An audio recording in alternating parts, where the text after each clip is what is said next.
इस फिल्म की शुरुआत होती है एक स्कूल बस के सीन से, जहां पर हम एबर नाम की एक छोटी सी लड़की को देखते हैं जो चुपचाप बैठकर अपनी नोटबुक में ड्राइंग बना रही होती है। तभी उसके आगे बैठा एक लड़का जो उसका दोस्त भी है, लेकिन उसे अक्सर परेशान करता रहता है, उसकी नोटबुक को छीन लेता है। लेकिन जैसे ही वो ड्राइंग देखता है, वो अचानक डर जाता है, क्योंकि उस ड्राइंग में एक डरावना मॉन्स्टर किसी इंसान पर चाकू से हमला करता हुआ दिख रहा होता है। इसके बाद स्कूल में टीचर एबर के पिता को बुलाती है ताकि वो अपनी बेटी की बनाई हुई ड्राइंग देख सके। जब उनके डैड वो ड्राइंग देखते हैं तो वो भी काफी हैरान और थोड़ा चिंतित हो जाते हैं। फिर स्कूल की काउंसलर एबर को अपने पास बुलाती है और उससे उसके इमोशंस और फीलिंग के बारे में बात करती है। एबर बताती है कि उसने ये ड्राइंग अपने उसी दोस्त को ध्यान में रखकर बनाई थी जो उसे बस में परेशान करता है। हालांकि वो उसका दोस्त है, लेकिन उसकी हरकतें उसे अच्छा महसूस नहीं कराती। इस पर काउंसलर उसको समझाती है कि इस तरह की नेगेटिव या डार्क फीलिंग्स आना गलत नहीं है, बल्कि उन्हें ड्राइंग या किसी क्रिएटिव तरीके से बाहर निकालना ज्यादा बेहतर होता है, बजाय कि असल जिंदगी में कुछ गलत किया जाए। इसके बाद वो एबर को जाने देती है, लेकिन एबर अपनी अजीब सी नोटबुक वहीं पर भूल जाती है। अब ये कहानी शिफ्ट होती है एबर के भाई जैक पर, जो जंगल में अकेले घूम रहा होता है। चलते चलते वो अचानक गिर जाता है और उसका मोबाइल पास के पानी में गिर जाता है। वो किसी तरह उसको निकाल तो लेता है, लेकिन स्क्रीन पूरी तरह टूट चुकी होती है। वो मायूस होकर वापस जाने लगता है, लेकिन कुछ ही देर के बाद जब वो फोन को देखता है तो वो बिल्कुल ठीक हो चुका होता है। ये देखकर वो खुद भी समझ नहीं पाता कि आखिर ये हुआ कैसे। शाम को पूरा परिवार साथ बैठकर पिज्जा खा रहा होता है और इसी दौरान हमको पता चलता है कि उनकी माँ अब इस दुनिया में नहीं है। इस बीच जैक अपनी बहन एबर को फिर से तंग करने लगता है। Getting tired of generating GST returns? We introducing TaxEasy's to GST and TDS returns. Simplify generate and filing of multiple returns in one go. Use taxeasys.com. जैसे गुस्से में आकर एबर उसकी प्लेट तोड़ देती है। इससे जैक नाराज होकर वहां से उठकर चला जाता है। रात के समय एबर अपने कमरे में बैठकर अपनी नई नोटबुक में बड़े ध्यान से कुछ ड्रॉ कर रही होती है, जैसे उसे उसमें खास दिलचस्पी हो। अगली सुबह जब वो स्कूल बस में बैठती है तो उसको याद आता है कि वो अपनी नोटबुक घर पर ही भूल आई है। वो तुरंत अपने डैड को बुलाकर कहती है कि प्लीज उसकी नोटबुक कमरे से लेकर आ जाए, लेकिन उसके डैड कहते हैं कि आज रहने दो, कल ले लेना। एबर मान तो जाती है, लेकिन उनसे वादा लेती है कि वो उसकी नोटबुक नहीं देखेंगे। लेकिन जैसे ही एबर स्कूल चली जाती है, उसके डैड खुद को रोक नहीं पाते हैं और नोटबुक खोलकर देखने लगते हैं कि आखिर उसमें ऐसा क्या है। और तभी अचानक घर पर एबर की आंट आ जाती है, जिससे वो थोड़ा घबरा जाते हैं। इसके बाद दोनों के बीच घर को बेचने को लेकर बातचीत होती है। उसकी आंट चाहती है कि घर जल्दी से बेच दिया जाए, लेकिन वो जानती है कि एबर के डैड इस फैसले को लेकर पूरी तरह तैयार नहीं है। इसलिए वो उन्हें समझाती है कि जब भी घर देखने के लिए लोग आए तो वो सामने ना आए या फिर चुप रहें। इसके बाद हम देखते हैं कि एबर के डैड कार में बैठे हुए होते हैं, लेकिन उनका ध्यान बार बार उसी नोटबुक की तरफ जा रहा होता है। उनके मन में सवाल उठ रहे होते हैं कि आखिर उस नोटबुक में ऐसा क्या है जो इतना अजीब और डरावना है। और यहीं से ये कहानी धीरे धीरे और रहस्यमय होने लगती है। इसके बाद एबर के डैड उस नोटबुक को साइड में रख देते हैं, लेकिन कुछ ही देर के बाद गलती से उस पर कॉफी गिर जाती है। वो घबरा कर जल्दी से उसको साफ करने लगते हैं और फिर उसको सुखाने के लिए घर के अंदर भागते हैं। उनकी ये हालत देखकर उनकी बहन भी हैरान रह जाती है। अब इसी दौरान उन्हें अपने दिवंगत पत्नी की कुछ पुरानी चीजें मिलती हैं, जिनमें एक ड्रायर भी होता है। उन चीजों को देखते देखते वो अपनी पत्नी की यादों में खो जाते हैं और आखिरकार उस बर्तन तक पहुंच जाते हैं जिसमें उसकी राख और हड्डियां संभाल कर रखी गई थी। माहौल पहले से ही भावुक और भारी हो जाता है। अब जब वो नोटबुक को ड्रायर से सुखाने की कोशिश कर रहे होते हैं, तभी वो हाथ से फिसलकर नीचे गिर जाती है और इस बार वो उसमें बनी सारी ड्राइंग्स देख लेते हैं। तभी एबर घर लौटती है और स्कूल में हुए एक और झगड़े के कारण उसने अपने हाथों पर अजीब टेंटिकल जैसी ड्राइंग बना रखी होती है। ये देखकर उसके डैड सख्ती से उसको आदेश देते हैं कि वो अपना सारा ड्राइंग का सामान किसी को दे दे। एबर तुरंत समझ जाती है कि उसके डैड ने उसकी नोटबुक देख ली है और गुस्से में अपने सारे रंग फेंक कर वो खुद को कमरे में बंद कर लेती है। उधर जैक चुपके से डस्टबिन से वो टूटी हुई प्लेट निकालता है। उसे लेकर वो जंगल की तरफ चला जाता है। इधर डैड एम्बर को देखने उसके कमरे में जाते हैं, जहां दीवारों पर उसने अजीब से कीड़े मकोड़ों जैसी आकृतियां बना रखी होती हैं। ऐसा लग रहा था जैसे वो चीजों को चुरा रही हो। मोबाइल, कॉफी मग और यहाँ तक कि इंसान के शरीर के हिस्से भी। ये सब देखकर उसके डैड और ज्यादा परेशान हो जाते हैं। अब कुछ देर के बाद उसके डैड एबर को बाहर ले जाते हैं, क्योंकि उनकी बहन घर के अंदर खरीदारों के साथ बिजी होती है। बाहर डैड उससे प्यार से कहते हैं कि पहले वो बहुत सुंदर चीजें बनाती थी।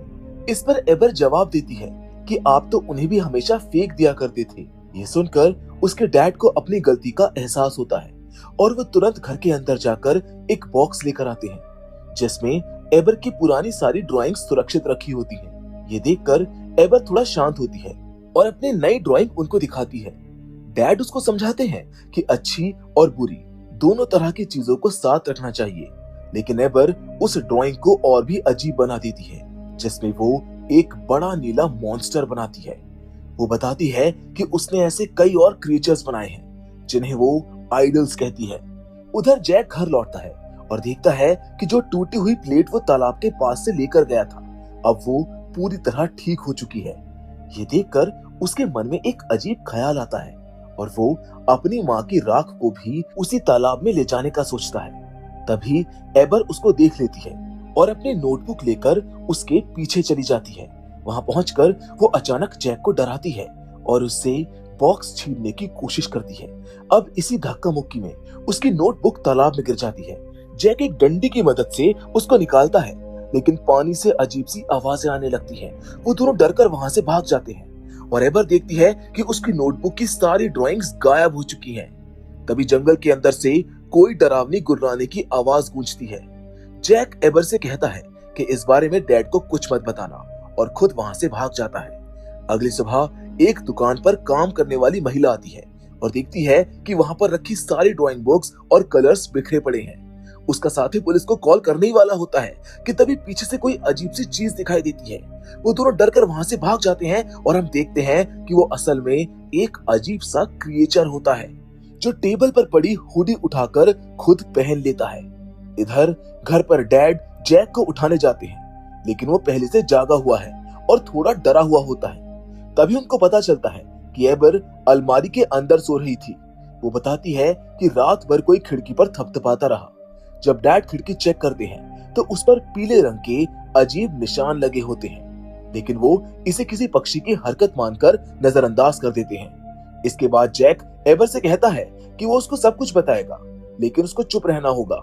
उनकी ये बात डैड भी सुन लेते हैं और जब स्कूल बस आती है तो उसके डैड जैक को रोककर प्यार से कहते हैं कि अगर कोई बात उसको परेशान कर रही है तो वो उनको जरूर बताए। तब जैक आखिरकार सच बता देता है कि जंगल के उस तालाब में जो भी चीज जाती है वो किसी तरह से जिंदा हो जाती है और एबर की नोटबुक भी उसी में गिर चुकी है। जैक डैड को समझाने की कोशिश करता है कि उस तालाब में कुछ अजीब ताकत है और एबर की नोटबुक उसमें गिरने की वजह से उसकी सारी ड्राइंग्स अब सच में जिंदा हो गई हैं, चाहे वो मॉन्स्टर हो, क्रिएचर हो या फिर उनके किए हुए काम। लेकिन उसके डैड इस बात को सीरियसली नहीं लेते हैं और उसे बस पकड़ने के लिए भेज देते हैं। हालांकि जैक प्लेट वाली घटना का जिक्र भी करता है। इसके बाद जब उसके डैड खिड़की साफ कर रहे होते हैं तो उन्हें जंगल की तरफ से कुछ अजीब आवाजें सुनाई देती हैं। वो अंदर आते हैं और देखते हैं कि उनका कॉफी मग गायब है, जबकि उनकी बहन घर की सफाई करते हुए नोटिस करती है कि उसके डैड ने अपनी पत्नी की सारी तस्वीरें दीवार से हटा दी हैं। थोड़ी देर के बाद जब डैड बाहर आते हैं तो उन्हें वो टूटी हुई प्लेट अब पूरी तरह सही हालत में मिलती है, जिससे उनका शक और बढ़ जाता है। उधर बस में एबर बार बार जैक से उस अजीब गुर्राने की आवाज के बारे में पूछ रही होती है और उनका दोस्त चुपके से उनकी बातें सुन रहा होता है। तभी बस रास्ते में रुक जाती है क्योंकि आगे एक खराब गाड़ी खड़ी होती है, जिसके आसपास नीले रंग का एक अजीब सा लिक्विड फैला हुआ होता है। एबर ध्यान देती है कि वहां पर हवा में कुछ रंग उड़ रहे हैं, जैसे ड्राइंग के कलर्स हो। अब इसी दौरान अचानक एक डरावनी आवाज आती है और फिर बस के पास से एक नीला पैर बाहर निकलता है, फिर दूसरा, और धीरे धीरे एबर का बनाया हुआ वही नीला बड़ा मॉन्स्टर सामने आ जाता है। वो अजीब अजीब आवाजें निकालता है, जिससे ड्राइवर घबरा जाता है और तेजी से भागने लगता है, लेकिन मॉन्स्टर उनका पीछा करता है और बस आगे खड़ी गाड़ी से टकराकर खेतों में घुस जाती है। सभी बच्चे बच जाते हैं, लेकिन उन्हें लगता है कि ड्राइवर मर गया है। तभी वो मॉन्स्टर बस के पीछे पहुंच जाता है और सभी बच्चे डरकर सीटों के नीचे छिप जाते हैं। एबर जैक से कहती है कि ये मॉन्स्टर आवाज से जागा है और इसको दोबारा सुलाने के लिए हमें म्यूजिक चलाना होगा। जैक ड्राइवर का फोन लेने जाता है, लेकिन तभी मॉन्स्टर बस को तोड़कर अंदर घुस आता है और जैक को पकड़कर बाहर खींचने लगता है। तभी अचानक वो लड़खड़ाकर गिरता है और सो जाता है, क्योंकि एक बच्चे ने अपने आईपैड पर म्यूजिक चला दिया था। ये मौका देखकर सारे बच्चे बस से बाहर भाग जाते हैं, लेकिन जैसे ही जैक बाहर निकलने लगता है, म्यूजिक बंद हो जाता है और अगला गाना बहुत धीमा होता है, जिससे वो मॉन्स्टर फिर से जाग जाता है और बच्चों का पीछा करने लगता है। अब उसी समय डैड की कार के रेडियो पर स्कूल से कुछ टूटे फूटे सिग्नल्स आते हैं, जो दरअसल इन मॉन्स्टर्स के बारे में ही होते हैं, लेकिन वो साफ सुनाई नहीं देते हैं। घबरा कर उसके डैड घर लौटते हैं और अपना फोन ढूंढने लगते हैं। उन्हें फर्श पर रंग बिखरे हुए मिलते हैं, जो अलमारी तक जाते हैं। जब वो अलमारी खोलते हैं तो उनको अपना फोन और कॉफी मग मिल जाता है, लेकिन मग के पीछे एक अजीब सा छोटा क्रिएचर चिपका होता है, जो अचानक उनके ऊपर हमला कर देता है। उसके डैड किसी तरह उसको हटाकर प्लेट से मारकर उसको मार देते हैं। उधर जंगल में 4 बच्चे भाग रहे होते हैं, लेकिन एबर अचानक रुक जाती है, क्योंकि उसको याद आता है कि उन्होंने उसके उस दोस्त को पीछे छोड़ दिया है जिसे वो पहले परेशान करने के लिए अपने स्केच में कई मॉन्स्टर बना चुकी थी। जंगल में उसका दोस्त अब एक अजीब से पीले और हरे रंग के क्रिएचर से सामना करता है। वो उसको भगाने की कोशिश करता है, लेकिन वो क्रिएचर अपने सर से कई चमकते हुए सींग निकाल लेता है और अजीब अजीब आवाजें निकालने लगता है। तभी पीछे से एक और बड़ा मॉन्स्टर आता है और उसके ऊपर हमला करने की कोशिश करता है, लेकिन पहली बार में वो चूक जाता है। उस लड़की को लगता है कि शायद वो मॉन्स्टर अंधा है, लेकिन जैसे ही वो फिर से अपना निशाना ठीक करता है और उसके ऊपर हमला करने ही वाला होता है कि तभी उसके दोस्त उसको बचाने आ जाते हैं। तभी जैक उस छोटे और चमकते क्रिएचर को उठाकर तालाब में धो देता है, जिससे वो पूरी तरह मारा जाता है। अब जैसे ही वो मरता है, बड़ा मॉन्स्टर भी खुद ही वहां से चला जाता है, क्योंकि दोनों को एबर ने एक साथ बनाया था। एक मरा तो दूसरा भी बेकार हो गया। अब इसी बीच उनके डैड और उनकी बहन उस जगह पहुंचते हैं जहां पर बस का एक्सीडेंट हुआ था। वहां पर उनको पता चलता है कि ड्राइवर और बाकी बच्चे सुरक्षित हैं, लेकिन जैक, एबर और उसका दोस्त गायब हैं। उन्हें लगता है कि शायद वो घर की तरफ गए होंगे, इसलिए वो भी जल्दी से घर की ओर निकल पड़ते हैं। उधर एक रहस्यमय व्यक्ति जिसने हुडी पहन रखी होती है, वो तालाब के पास पहुंच जाता है और वहीं बैठकर ड्राइंग बनाना शुरू कर देता है, जैसे उसे इस जगह की सच्चाई पता हो।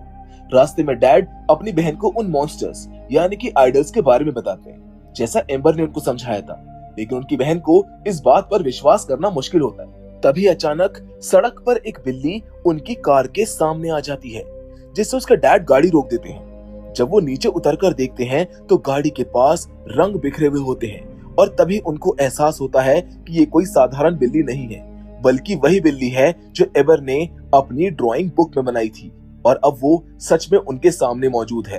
उसके डैड की बहन को शुरुआत में लगता है कि ये बस एक नॉर्मल बिल्ली है, इसलिए वो उसे प्यार से हाथ लगाने आगे बढ़ती है, लेकिन अचानक वो बिल्ली उसी डरावने रूप में बदल जाती है जैसा उसको ड्रॉ किया गया था।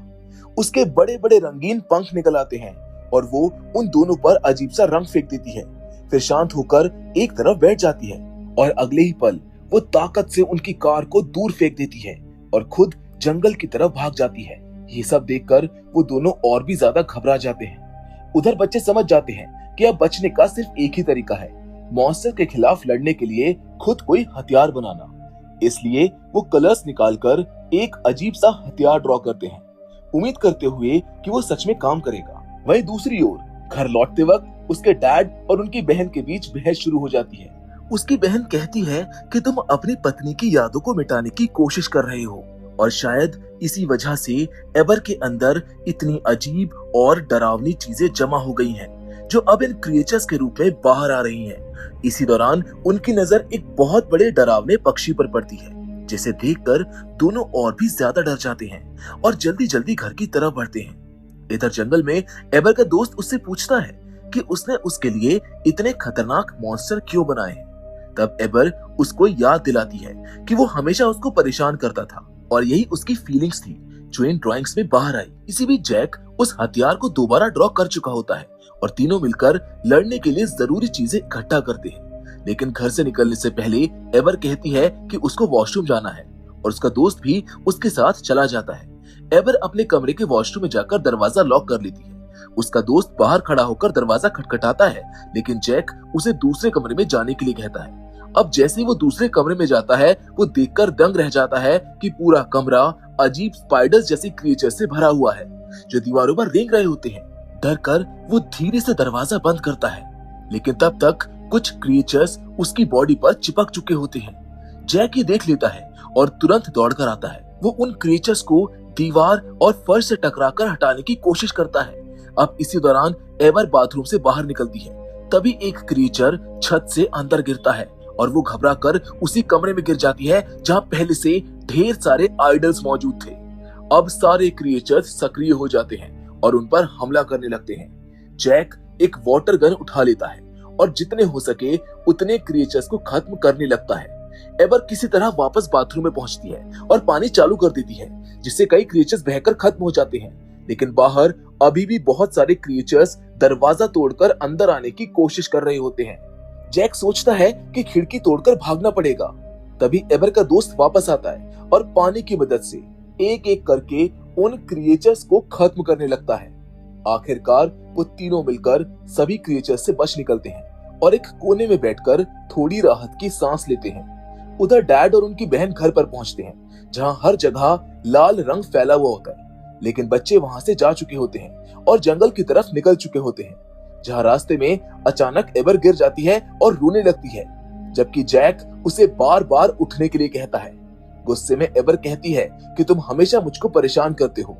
दूसरी ओर डैड की बहन पुलिस को कॉल करती है और एबर की माँ का जिक्र करते हुए कहती है कि शायद एबर सही है। वो अपने असली जज्बात छुपाने के बजाय उन्हें इन मॉन्स्टर्स के जरिए बाहर ला रही है। तभी अचानक उन्हें खिड़की पर टेपिंग की आवाज सुनाई देती है। जब वो जाकर देखते हैं तो उन्हें एक ड्रॉ की हुई तितली नजर आती है जो अपने पंख हिला रही होती है। जहां अगले ही पल वो तितली उड़ जाती है और दोनों उसके पीछे जाने का फैसला करते हैं, क्योंकि अब उनको लगने लगा था कि हर एक ड्राइंग के पीछे कोई बड़ा राज छुपा हुआ है। जंगल में आगे बढ़ते हुए जैक को अचानक अपने घर का बहुत सारा सामान इधर उधर पड़ा हुआ मिलता है, जिस पर रंग लगा हुआ था, और उसको समझ आते देर नहीं लगती कि ये वही चीजें हैं जो घर से गायब हो रही थी और इन्हें वही आइडल्स उठाकर यहाँ पर लाए हैं। ये सारा सामान एक प्यारी सी पुरानी पेंटिंग के पास रखा होता है जो एबर ने बचपन में बनाई थी। वही जैक को एबर की और भी कई ड्राइंग्स मिलती हैं और वो उनमें से एक तलवार वाली ड्राइंग उठा लेता है। थोड़ा आगे बढ़ते ही उसका सामना उस रहस्यमय हुडी पहने हुए मॉन्स्टर से होता है जो तालाब के किनारे बैठा फिर से कुछ ड्रॉ कर रहा होता है। वो एक नया डरावना क्रिएचर बनाता है और उसे सीधे तालाब में फेंक देता है, जिससे वो जिंदा हो जाता है।